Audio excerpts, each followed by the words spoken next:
What's going on, you guys? James here, and with another real recap. And I need to talk about a lot of things. Day 3 of New York Comic Con was the busiest day at New York Comic Con yet.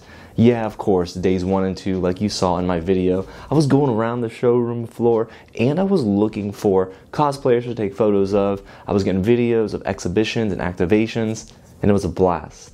But day 3 was the day you all probably were waiting for my coverage, because it was the Dragon Prince Season 7 panel that took place in the afternoon, and wow, it was a blast, and there's so much to get into. But before we do that, of course, hit the big red button below, subscribe to the channel, tap on that bell, because there's more content this week to come from just one day's worth of paneling. We're going to have an interview this week. We're going to get into some theories. Interviews, plural, actually. So there'll be a couple that you'll see on the channel this week, and I can't wait to bring that to you, but you're going to need to get subscribed so you don't miss out. And let me know down below in the comments your thoughts on all the Season 7 news from the Dragon Prince panel. Now, of course, did I attend another panel that same day? Yes. It was the Creature Commandos panel, and I'm not going to lie, Creature Commandos is a show that I'm learning that I might not actually enjoy. It's not my cup of tea. It might be others, and that's okay, but it's not really for me, is what I'm learning. But the Dragon Prince is a show that, of course, I love and we've been covering here on the channel. So it's time to get into my experience at the Season 7 panel here at New York Comic Con. I got to the panel at room 406.1 incredibly early, you guys. Thankfully, I was able to go inside during the end of another panel to secure a seat so that I could get great photos and videos that you'll see right here in this video. But now what's really cool is while I was waiting during the panel and even after the panel, I got a chance to meet so many followers of the channel. So to everyone I met, thank you so much. Ava, Abby, I met somebody, I believe her name is Eva, I believe. Oh, I hope I got that right, but she was so sweet, her and her mother. It was wonderful to be able to meet them and to speak with them, and it's kind of neat, you know. I just thank God that this is the opportunity that I'm given and the blessing I'm given to connect and be a part of a community and build a community right here. So some of the fans I got to meet, of course, were Chicken. Ainsley is awesome. She did a great job on the panel. We'll talk about that in a little bit. Avery also did a great job. Daquan, another person who did a great job. I had met Haley, who runs Cartoon UV. I know you guys know about Cartoon UV, and if you don't, please check them out. They cover cartoons right here on the Western Front, but they are so good. She is so talented, her and her video producer. I met Abby and Ava, like I mentioned, AC, so different fans that I was able to interact with, speak about the Dragon Prince with, and it was a really good time. But that's not all, you guys. I was able to see incredible cosplays being shown off prior to the panel's start, and one of the most impressive was a Callum with wings fully spread out, you know, Manus Pluma Volantis, right? And then it was made out of card stock. That's a great attention to detail. And another cosplayer who did a great job, I didn't get their handle on social or their name, I'm so sorry, but if you know who they are, drop their credit in the comments below. It was an Erebos cosplay, and the attention to detail was detailing, y'all. It looked really good. And there were also not one, but 2 Rayla cosplayers. Actually, I think there were 3. So it was really neat to see all the Rayla cosplayers, and honestly, the Dragon Prince representation was on full blast, and I loved it. And so, eventually, the panelists come out, the moderator, Sam Stone, comes out, and we get started. Everyone introduces themselves. Of course, moderator was Sam Stone. Then we have the creators of the Dragon Prince, Aaron Ehasz and Justin Richmond.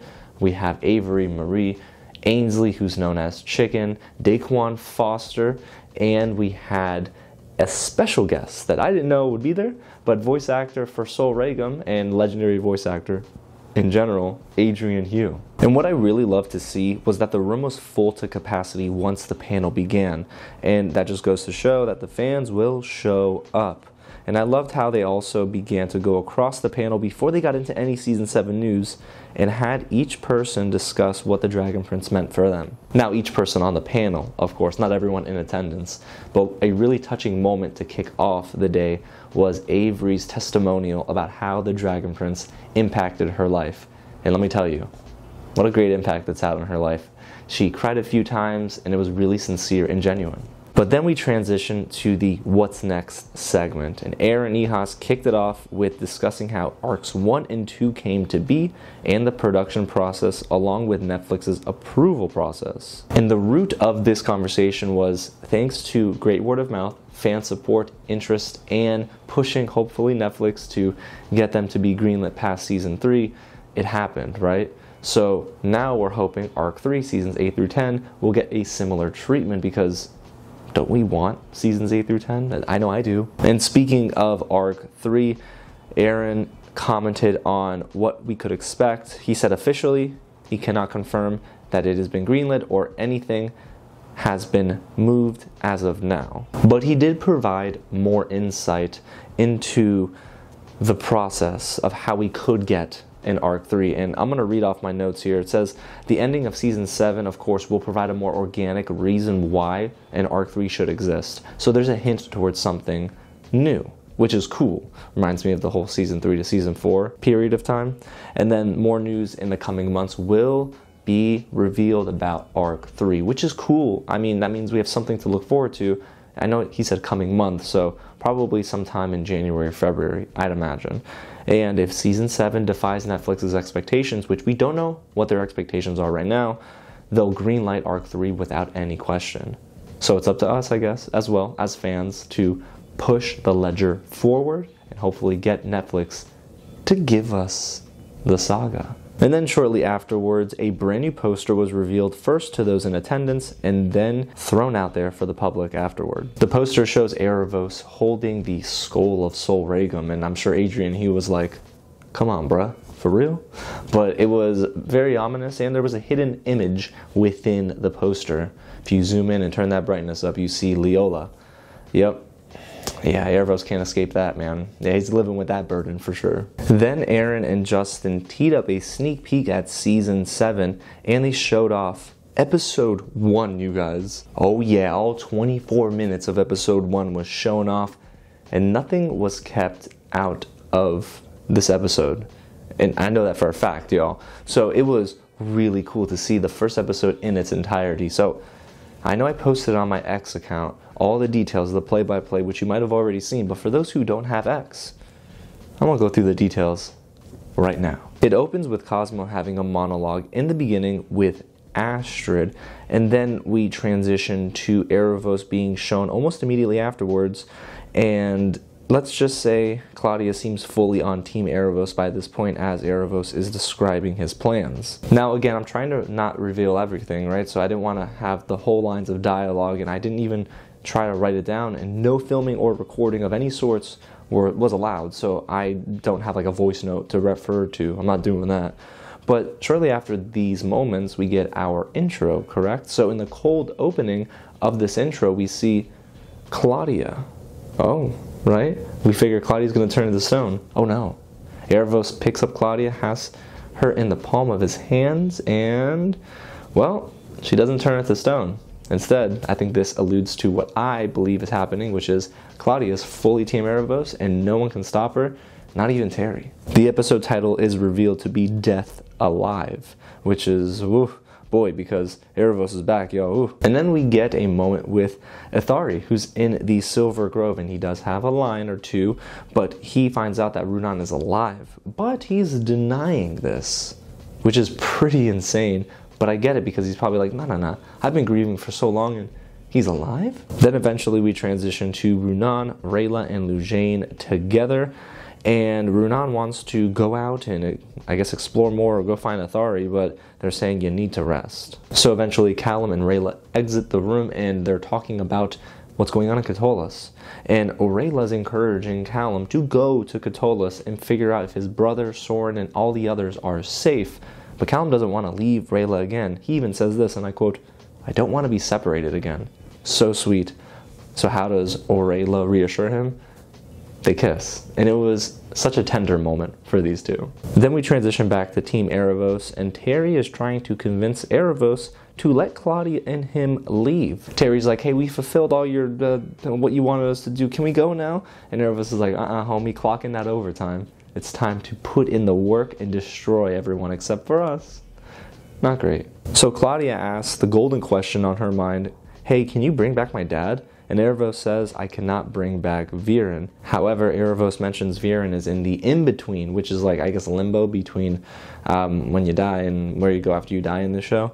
So if he's in a place between life and death, Erebos is like, there's a possibility we can bring him back, but we need to do this.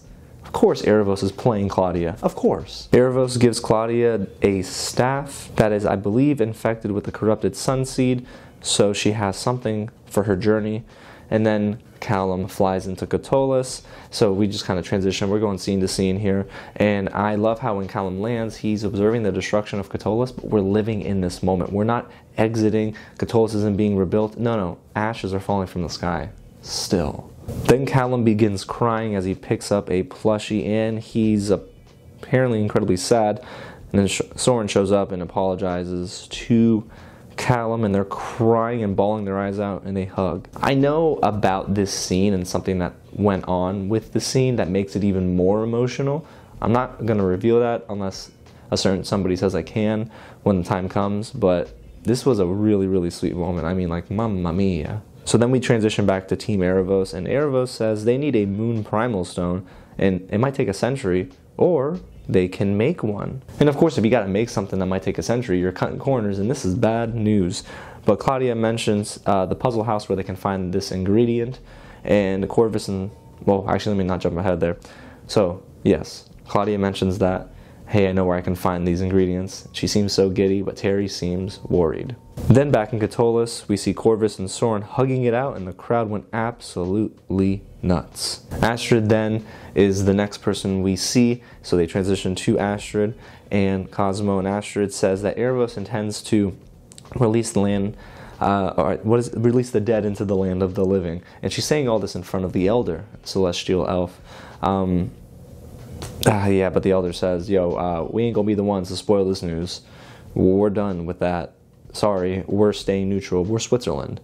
And Astrid says, well, I didn't agree to this, and storms out of the room, and Cosmo trails her. So then we get back to Catullus, and we're still dwelling in the destruction of this kingdom, and I love it. Everyone's dour appearance. It is a heavy moment, you guys. So as King Ezran is looking at the throne that is destroyed, he eventually gets into a dream sequence where he realizes and sees Queen Sarai and King Harrow, and says, oh, you know what? I was scared to sit back on the throne after everything, but time to buckle up. King Ezran sits on the throne, is incredibly angry, and then says, we have to find Sol Regum and destroy him. Little does he know, Erebos did that for you, buddy. But Soren is trying to calm him down, and Ezran is not hearing it, and is starting to turn around his personality a bit, getting really aggressive, and is now thirsting for vengeance. Queen Anya then tries to talk to King Ezran and says, all right, listen, I just want to let you know that during this time I will support you. During the rebuild, I'm supporting you. And then Ezran starts to calm down a bit and takes a seat on this throne once again. So we get back to Erebos, and then Erebos transforms into a floating island of sorts in the water. So Erebos can transform to mask his appearance.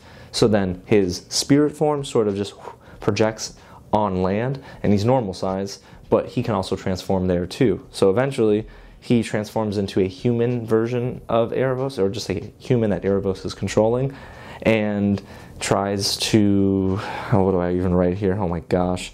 Yeah, he tries to feed Callum an apple, because Callum and Corvus come upon this part of Catullus and see Erebos, and Erebos tries to trick them like, I'm trying to find my family. Help me find my family. And Callum is like, yo, I will help you. This is a crazy time. But Corvus says, homie, put that apple down. And as it happens, it decays. Then, of course, we transition to the iconic shot from the New York Comic Con promo poster with Runan and Rayla. And then they are going to Catullus. So Rayla enters Catullus, sees Callum, and they kiss again. How sweet. It's so nice.